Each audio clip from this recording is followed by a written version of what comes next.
வணக்கம். சிதம்பரம் பிள்ளைக்கு வீர வணக்கம். வீர வணக்கம், வீர வணக்கம். எங்களுக்கு செம்மல் சிதம்பரம் பிள்ளைக்கு வீர வணக்கம். வீர வணக்கம், வீர வணக்கம். முனிஜன்ம தலைவருக்கு வீர வணக்கம். ஐயா இந்திய விடுதலை போராட்டத்தில் சிறை சென்று சிறையில் இருந்து விடுதலை பெற்று சென்னைக்கு வந்தவுடன் 1921 அக்டோபர் 11 விவசாய வளர்ச்சி கைத்தொழில் சங்கம் என்ற ஒரு சங்கத்தை அவர் நிறுவினார்.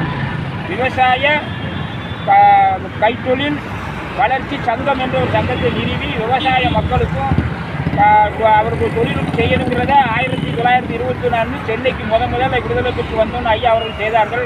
ஆகவே அந்த சங்கத்தை அகில உலக வேளாண் மக்கள் கட்சி மீண்டும் அதை புதுப்பிக்கக்கூடிய பணியை செய்து கொண்டிருக்கின்றது. ஆகவே உலகெங்கில் இருக்கக்கூடிய சுதந்திர போராட்ட தியாகிகளுக்கு நன்றி செலுத்தக்கூடியவர்கள் அவர் தொடங்கி வைத்த செயல்களை நாம் இந்த ஆண்டு இந்த 89வது ஆண்டு நினைவு நாளை முன்னிட்டு நாம் சபதம் ஏற்போம் என்று கூறி விடைபெறுகிறேன். நன்றி, வணக்கம். அவர் ஆரம்பித்தது அக்டோபர் சென்னையில் ஜெயிலிருந்து விடுதலை பெற்று 1921 அக்டோபர் 11 விவசாய தொழிலாளர்கள் வளர்ச்சி சங்கம் அப்படிங்கிறத அமைச்சு அதுக்கு 10 ரூபா சந்தா செலுத்த சொல்லி கொஞ்சம் கொஞ்சமாக செலுத்துங்கன்னு சொல்லி விவசாய வளர்ச்சிக்கு தொழில் வளர்ச்சி செஞ்சாங்க. அதை நான் நினைவு தான்.